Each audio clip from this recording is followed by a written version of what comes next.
Anarchy. Anarchy. What the fuck is anarchy? If you were to ask 20 people, you'd get as many answers. That kind of makes the term totally meaningless. Had he only stopped there, you know? Just, hey, anarchism. I don't know what it means. I asked 20 different people. Perfect video. You know, true, honest, sincere. Would have loved it. But no. He had to go on and show us just how little he knows. Not only about anarchism, which isn't surprising, but just about basic political science terms like government and state, which I'll get into in a moment. But first let's tackle this ridiculous notion that I asked 20 different people and I got 20 different answers, therefore the term is useless and irrelevant. Seriously? Seriously. You gotta be kidding. I mean, how long does it take you to think of other terms where you could ask 20 different people and get 20 different responses? I don't know, terms like love, justice, capitalism, socialism. Come on, people, we live in a society where a large segment of our population believes that the CEO and defender of global capitalism, Barack Obama, is a socialist. Does that mean the term is useless and irrelevant? Or does that just mean that we have a large segment of misinformed and uneducated people who don't understand that term? That's what it means, okay? It's not a bad thing to be misinformed or uneducated, but it doesn't mean we throw out the terms that a lot of people don't understand.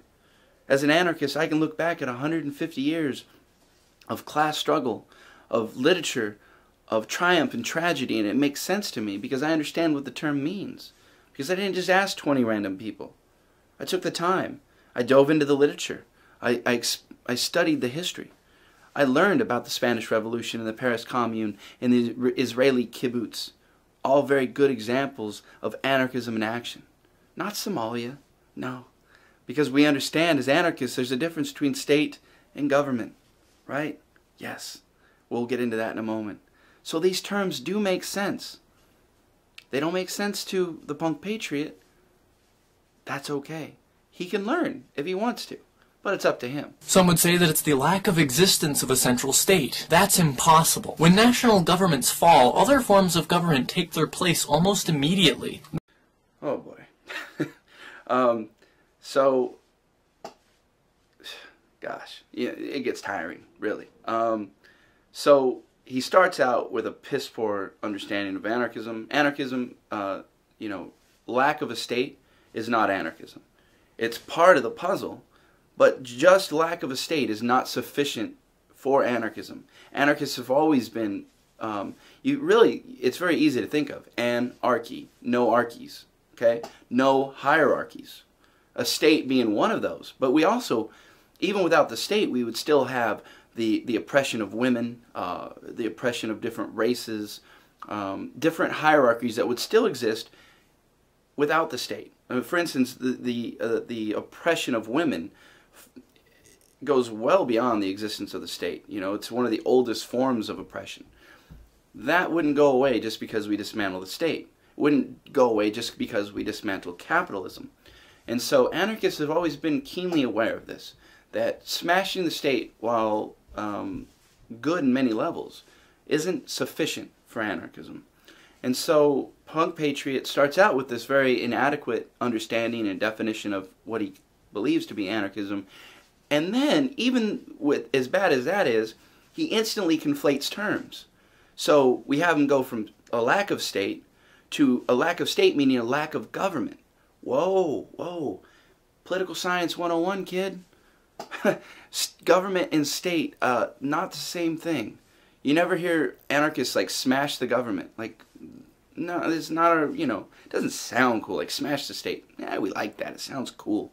And it actually means something. Smash the government, not quite the same thing. So I have a clip I'm about to play by the political analyst and well-known activist Michael Parenti to help the Punk Patriot and the rest of you understand the difference between the state and government.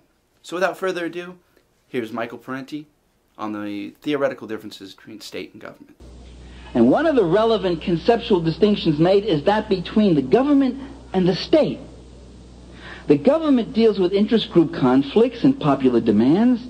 It provides the cloak and some of the substance of democratic rule. I don't want to say there's no democracy. Some of the substance, there is some democracy in this society. But whatever little democracy we have is something that we fought for and we got by our organized actions, by generations of struggles. We had to extract that from the people who had power and property. And there's always that antagonism. Democracy is a wonderful invention by the people of history to defend themselves from the powers of wealth and property. That's what democracy is. And the state has some of the substance of democratic rule. I mean the government. The state is something else. The state is the mechanism of final control, of class control. Engels makes the point that the first armed bands of men, retainers to the first big property owners back in the late horticultural society, when men had all this property and they decided they needed someone to protect the property, and they began to hire people, put them on retainer, and give them guns to protect that property. That was the beginning of the state. That was the first embryonic state. Max Weber, the great German sociologist, who was not a Marxist, anti-Marxist, in fact, he says the state's essential trait, its irreducible feature, is that it has a monopoly over the uses of legitimate force and violence. Over the legitimate uses. Legitimate force meaning legally sanctioned, authorized by the legally constituted authorities. That's what the state is about. Now, what is the significance of making this conceptual distinction? In good social science, you should never introduce distinctions unless they lead to empirical feedbacks. Much of social science doesn't do that. It does toxicology. It says, let's call this to this, to this, to this, to this, to that. And you memorize those 11 things and you get them on the exam at the end of the term. But what is the reason for that distinction? The reason is because it allows us to understand something. That taking office in government may not always guarantee full access to state power.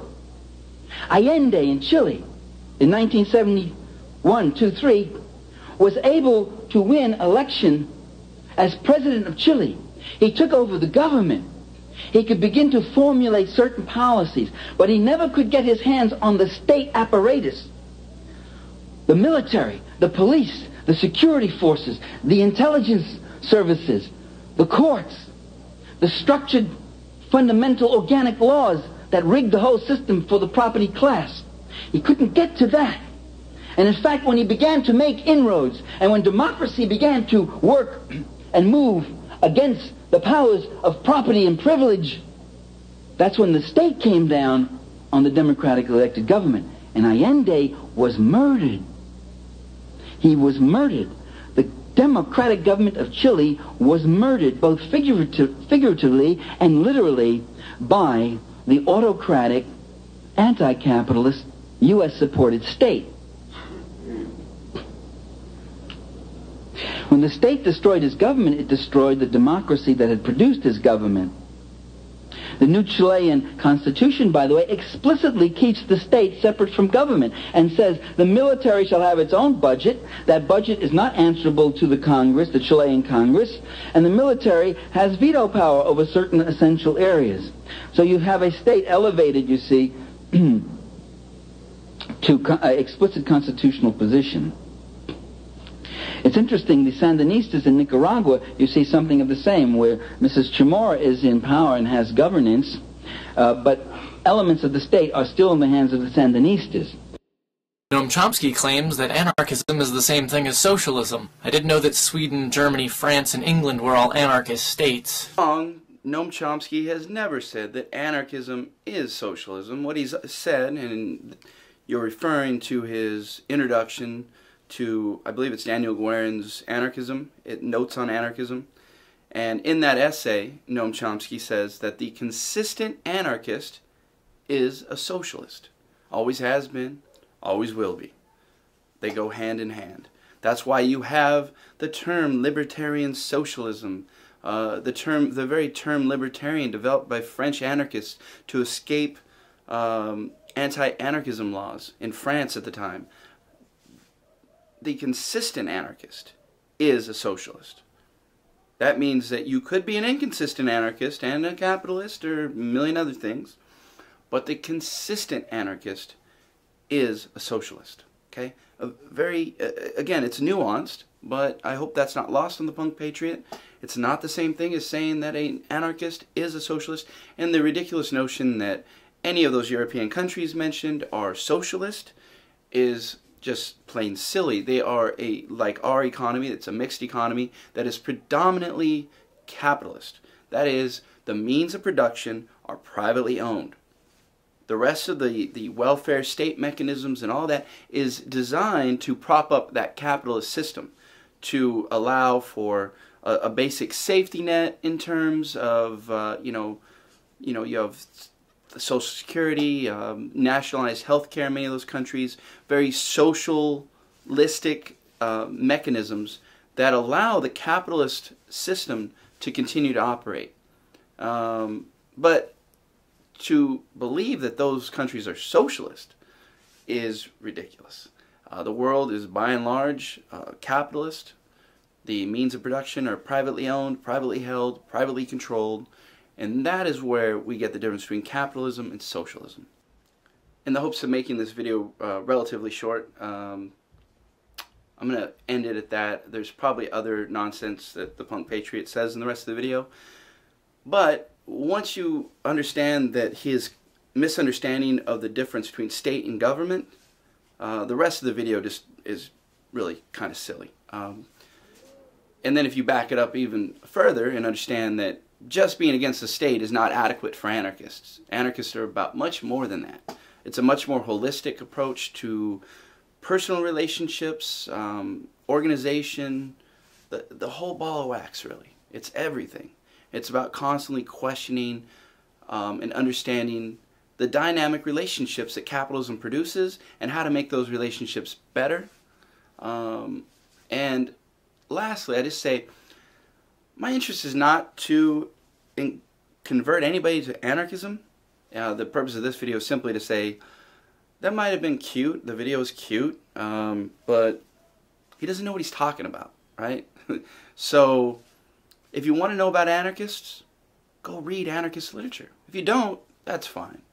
But don't be a moron like the Punk Patriot and, pretend you know what you're talking about on an issue that you're clearly not well read on, haven't studied much of, and don't even understand the very basic political science terms that are being used.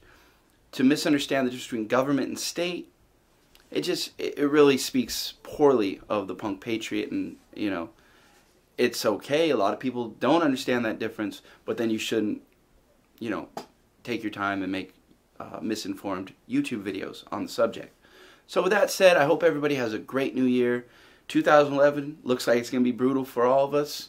All the better reason for us to stick together, get organized, educate each other, and start agitating for some real change.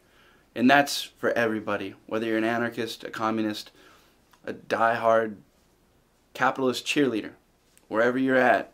Things are going to get rough for all of us.